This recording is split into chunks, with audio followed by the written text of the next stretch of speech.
Hello everyone, welcome to creative career.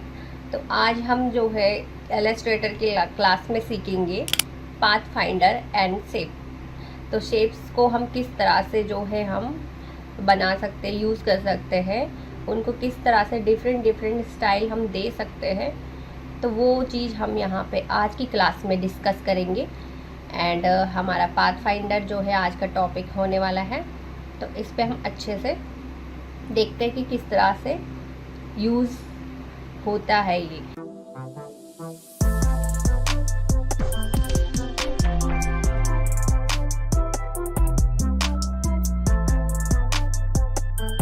और अब हमें स्टार्ट करते हैं आज का टॉपिक। जो है मेन टॉपिक आज है पाथ फाइंडर का।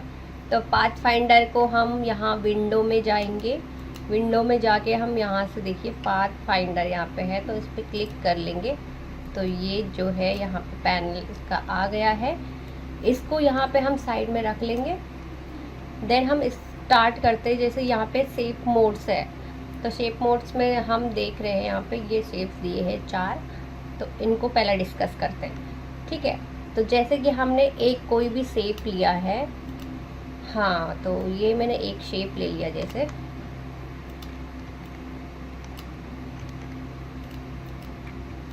और इसको ऐसे एक और शेप मैंने ले लिया। तो फर्स्ट वाला जो हमारा क्या वर्क करता है, यूनाइट कर देता है। मतलब मैंने ये 2 शेप्स ले ली है, 2 शेप ले लिए, और इनको हम अगर सेलेक्ट करेंगे, सेलेक्ट करने के बाद हम इस पे क्लिक करेंगे तो ये एक ही शेप में कन्वर्ट हो गई। तो मतलब 2 शेप को एक ही शेप में कन्वर्ट करता है यूनाइट यानी एक ही शेप में कन्वर्ट हो जाते हैं ये, ठीक है। तो इसका यही काम है। सेकंड है हमारा ये माइनस फ्रंट। तो एक जैसे हमारा ये शेप है और ये हमने दूसरा शेप ले लिया और इन दोनों को हमने सिलेक्ट कर दिया। तो दोनों को सिलेक्ट करने के बाद हम अगर इस पर क्लिक करेंगे तो ये हमारा जो फ्रंट वाला शेप था वो हमारा माइनस हो जाएगा, ठीक है। तो यहाँ तक आपका क्लियर है। इस तरह से आप जो है, जैसे कि ये शेप का आप थोड़ा इस तरह से रखेंगे, इस तरह से सेलेक्ट करके यहाँ पे माइनस करेंगे तो ये देखिए एक मून वाला शेप हमने मतलब यहाँ पे क्रिएट कर दिया है, ठीक है। तो ये ऐसे आप ले सकते हैं, ठीक है। तो अब नेक्स्ट हमारा है जैसे एक अगेन हम एक शेप लेंगे,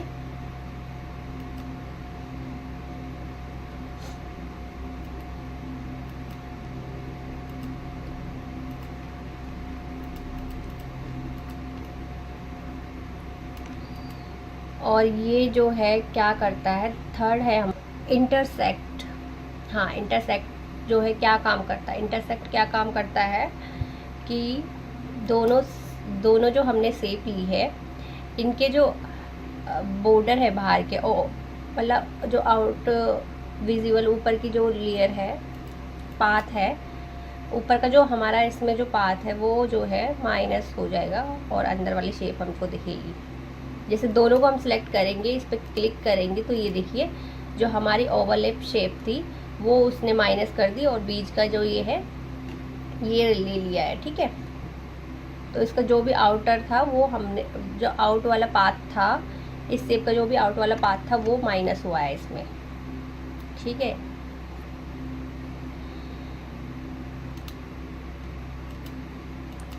नेक्स्ट जो है जैसे कि अगर हम ये शेप 2 ले ली हमने जैसे, ठीक है, इन पे हमने कलर कर दिया है ब्लैक। तो इसका क्या काम होता है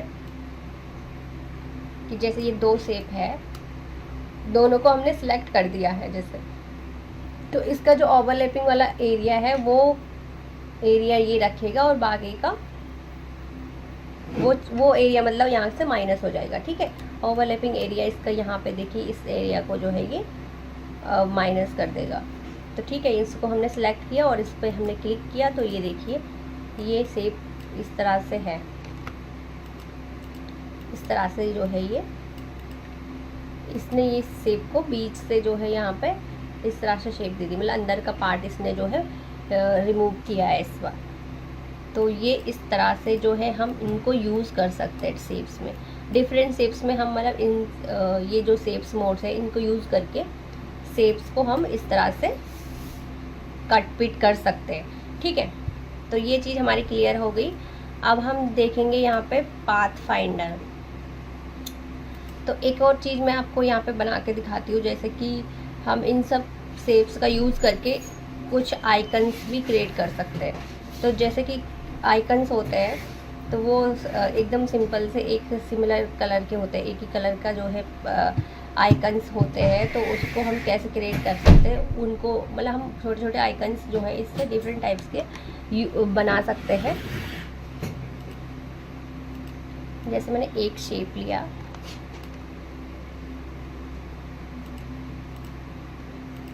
इसमें हम जो है इसका फिल अभी नहीं रखेंगे, फिल नहीं रखेंगे।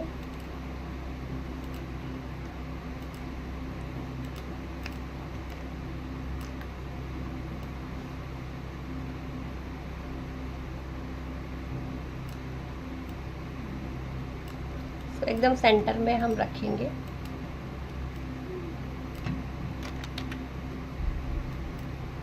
अलाइन यहाँ से हम कर देंगे इसको। अब इसके इस पे मतलब हम जो है रोटेट टूल का यूज़ करेंगे।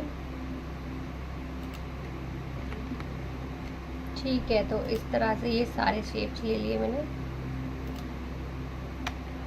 ऑल्ट शिफ्ट के साथ में बीच में से जो है एक और शेप ले रही हूँ।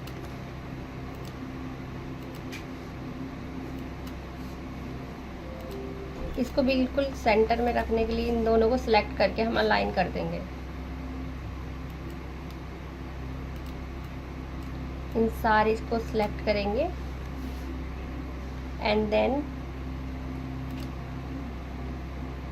पाथ फाइंडर में जाके हम इसको माइनस फ्रंट कर देंगे। ठीक है, तो माइनस फ्रंट करके ये एक शेप क्रिएट हो गया है। जैसे कि मोबाइल्स में आपने ये आइकन देखा होगा, एक सेटिंग का आइकन है ये। ठीक है, और यहाँ से इसका कलर इस तरह से दे देंगे। ठीक है, तो इस तरह से यहाँ पे हमने एक आइकन क्रिएट किया है।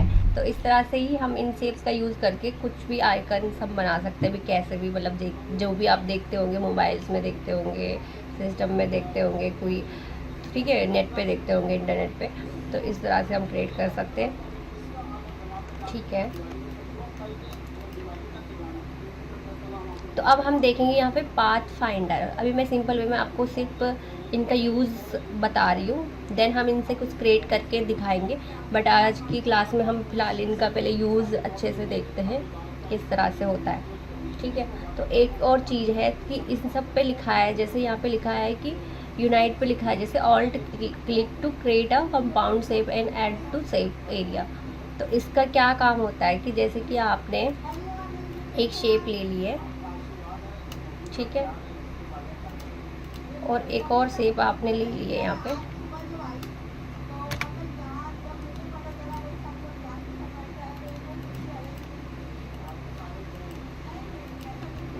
तो ये वाली शेप जो है अगर हम दोनों को सिलेक्ट करेंगे, अगर ऑल्ट प्रेस करके हम इस पर क्लिक करेंगे, इसका वर्क कैसा होता है देखिए।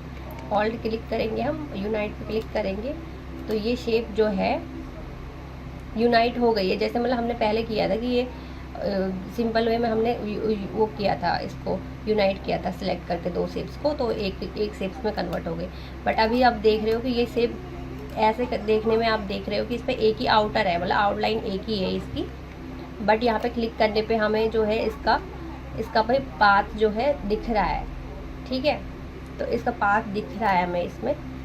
तो ऑल्ट क्लिक करके हमें जो ये पाथ दिख रहा है उसको हम यहाँ से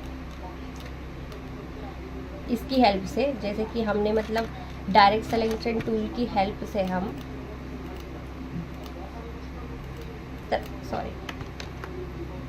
इस तरह से मूव कर सकते हैं इसको, इसके जहाँ पे भी ये मतलब इस तरह से हम मूव कर सकते हैं। इसके अंदर फिक्स हो जाएगा तो ये दिखेगा ही नहीं। बाहर हम इस तरह से इसको ले सकते हैं।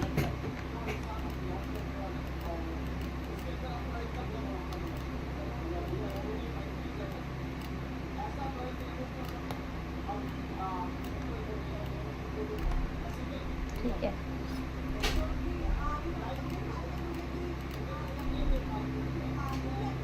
और जहाँ पे भी हम मतलब जिस शेप में भी हमें रखना है, अगर ये इस तरह से रखना है, इसके बाद हम अगर इसको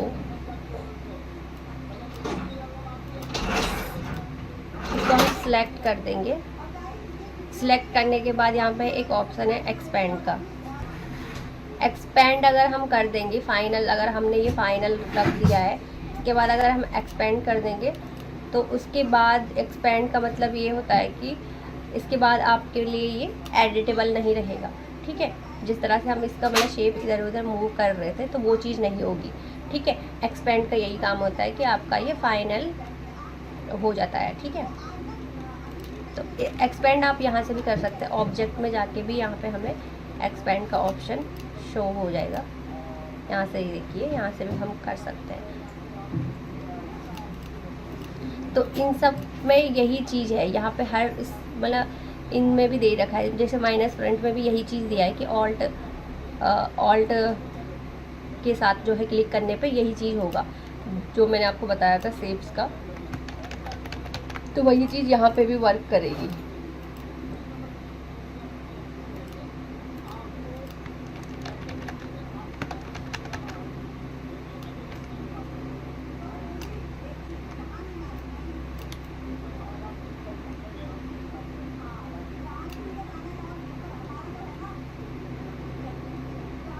इसमें भी हम मतलब जितना भी ऑल्ट के साथ अगर इसको क्लिक करेंगे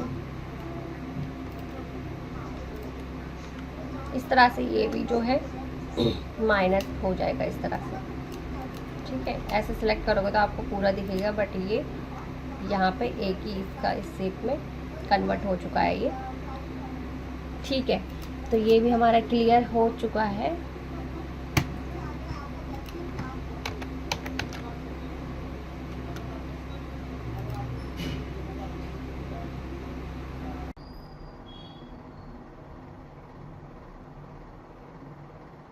एक शेप लेंगे,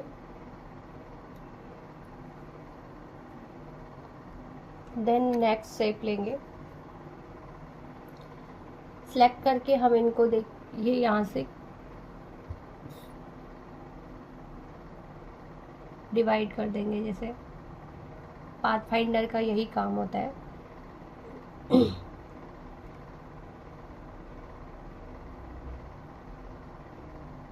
जैसे हमने एक शेप ली एंड दूसरा है हमारे पास ट्रिम, तो जैसे कि हमने एक शेप ली, दूसरी शेप ली, उस पे ऐसे रख के यहाँ पे इस तरह से फिर हम ट्रिम कर देंगे। फिर राइट क्लिक करके हम जो है अनग्रुप करके देख सकते हैं कि ये अलग अलग जो है ये इससे ट्रिम हो गया। मतलब इसने इसके वो जो फ्रंट वाली लेयर है, फ्रंट वाला जो पार्ट था हमारा शेप था, वो वहाँ से ट्रिम कर दिया है उसने।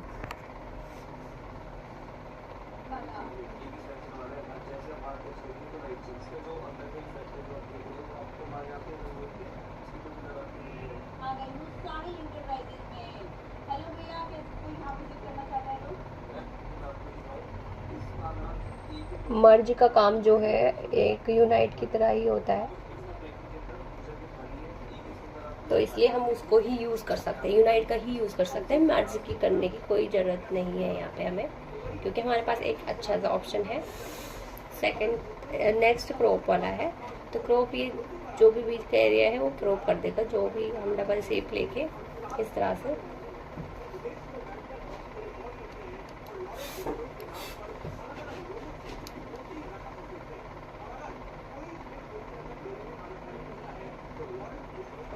ठीक है, तो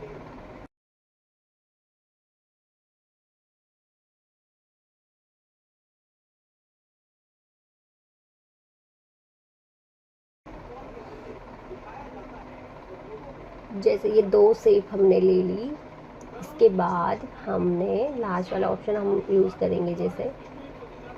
ठीक है, तो ये एक पतला सा जो बॉर्डर है हमें इस तरह से देगा।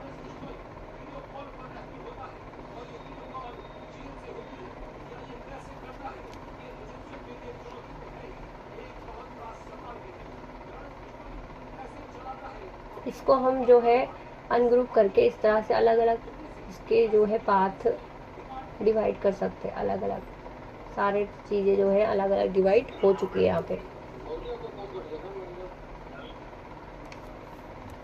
तो पाथ फाइंडर का जो काम है मेन हमारा यही है कि पाथ्स को, जो भी किसी भी शेप की पाथ होती है उसको हम किस तरह से दे सकते हैं, किस तरह से जो है अलग अलग डिवाइड कर सकते हैं, बर्ड्स कर सकते हैं, प्रिंट कर सकते हैं, ठीक है, बॉर्डर दे सकते हैं और अलग अलग डिवाइड भी कर सकते हैं।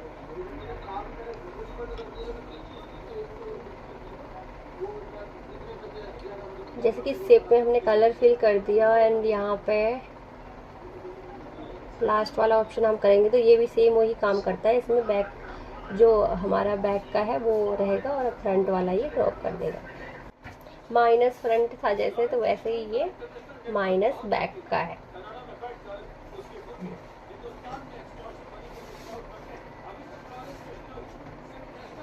ठीक है, तो ये सारी चीज़ें हमारी क्लियर हो गई है। पाथ फाइंडर हमने क्लियर कर दिया और ये शेप्स मोड्स भी हमने क्लियर कर दिए हैं।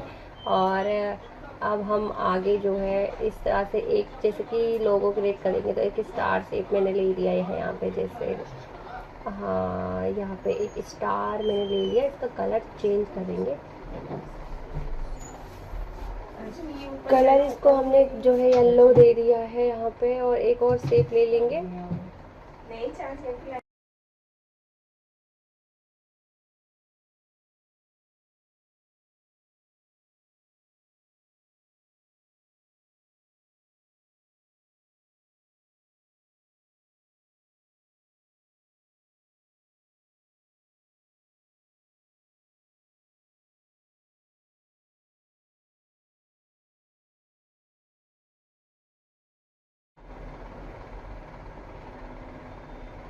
एक और हम इसकी कॉपी ले लेंगे। जैसे कॉपी लेने के बाद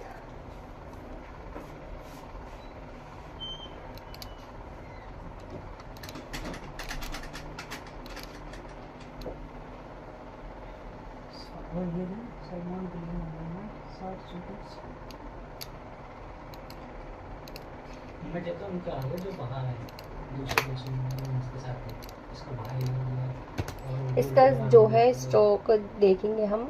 अगर हम जैसे इसको छोटा करते हैं, इन सबको हम सिलेक्ट करके छोटा करते हैं तो ये क्या होता है कि स्ट्रोक दिखता है और हमारा फिल जो है नहीं दिखाई देता। तो अगर हमें वही चीज़ चाहिए जो कि मतलब हमने क्रिएट करी है, वो हम अगर छोटा करें या बड़ा करें, उसकी पोजीशन जो मर्जी रखें, हमको सेम चीज़ें चाहिए, तो उसके लिए क्या करना है, उसके लिए आप एक ऑप्शन आपको जो है देखिए, एडिट में जाएंगे एंड प्रेफरेंस में जाके जनरल पे जाके यहाँ पे हम इस पे क्लिक कर देंगे स्केल स्ट्रोक एंड इफेक्ट्स पे। अब देखिए हम इसको हमने ये फैक्टर पे जो है वहाँ पे टिक कर दिया, तो अब देखिए इसकी पोजीशन जो है चेंज नहीं हो रही। जो हमने सेम चीज़ ली थी वही चीज़ आपको यहाँ पे विजिबल हो रही है। हम छोटा कर रहे हैं तो भी इसका स्ट्रोक पे कोई फर्क नहीं पड़ रहा। जो है शेप बिल्डर में जाके भी क्लिक करेंगे तो इसमें भी ऑप्शन देता है, तो यहाँ से भी हम जो है सिलेक्ट कर सकते हैं। इसमें भी जो है ऑप्शन होता है यहाँ पे।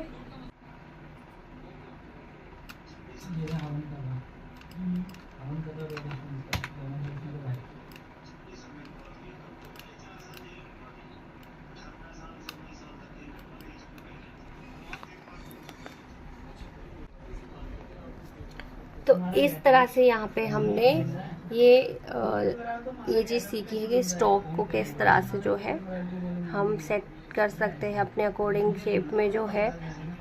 तो आज की वीडियो में इतना ही, आप प्रैक्टिस कीजिए।